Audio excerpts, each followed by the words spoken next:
katawan ng saging, gawin nating burger steak. Ayan nga po mga kaprensi, dahil nga po din sa aming probinsya ay lagi na lang pong nag-auulan at nung isang araw ay makamalakas ang hangin. Kaya naman po yung ibang puno ng saging dini ay nagtungo na, kaya po ang agawin natin dini ay agawin nga po natin aring pang-ulam. Ay atanggalin nga po natin yung kanyang balat at akunin natin yung kanyang pinakang ubod. Ay kaysa naman po ari ay mabubulok laang, ay ari po ay agawin nating pang-ulam. Ay ari naman po ay makamadali laang balatan at ang akunin nga po natin ay yung ganaring pinakang ubod. Ay ari nga po ang problema din sa amin, sa dami ng tanim na saging, pagka dinaanan kami ng bagyo ay naku ay lipo lahat. Ang masakla pa nga po, pagka talagang malakas ang bagyo ay pati puno ng niyog ay damay. Kaya nga po yung ibang magsasaka din ang inatanim na laang po ay makamaraming pinya. Kahit nga po daanan palagi po ng bagyo ay hindi nasisira. At ganyan nga po ang gawin natin mga kaprensi, tadtarin nga po natin ng pinong-pino. Ay kung kami nga po ngayon ay makamaraming baboy ay nako ay makamasarap ari sa baboy. At dahil nga po makamahilig naman tayong sumakmal ng pagkain ay tayo po muna ang halili sa baboy. Ay ho! Ay ari na nga po at doble na ang baba kasasakmal ng pagkain. At lamasin nga po muna natin sa asin yan nang mawala ang kanyang dagta.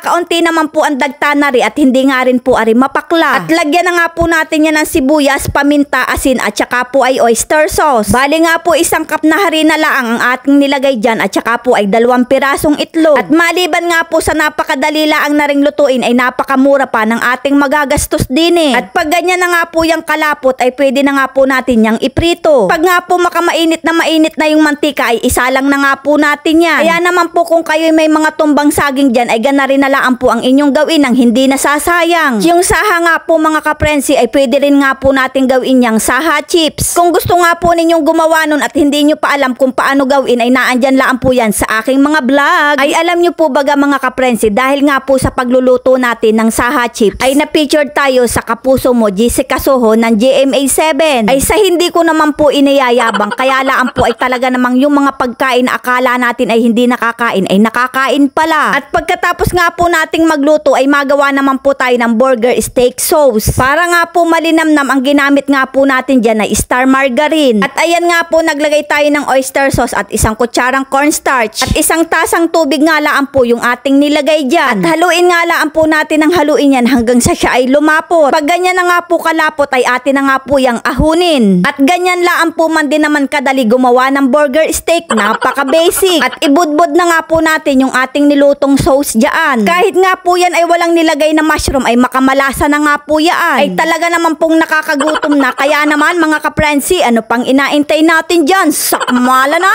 Sa pagkakaluto nga po natin ay hindi mo talaga ari mapagkakamala ang puno ng saging. Dahil nga po tayo ay sarap na sarap ay nako ay nagtira naman po tayo ng 2 piraso para sa aking inay. Kaya naman mga kaprensi, kung naibigan nyo nga po aring video yung ari, pa-like and share na lang po. Maraming salamat!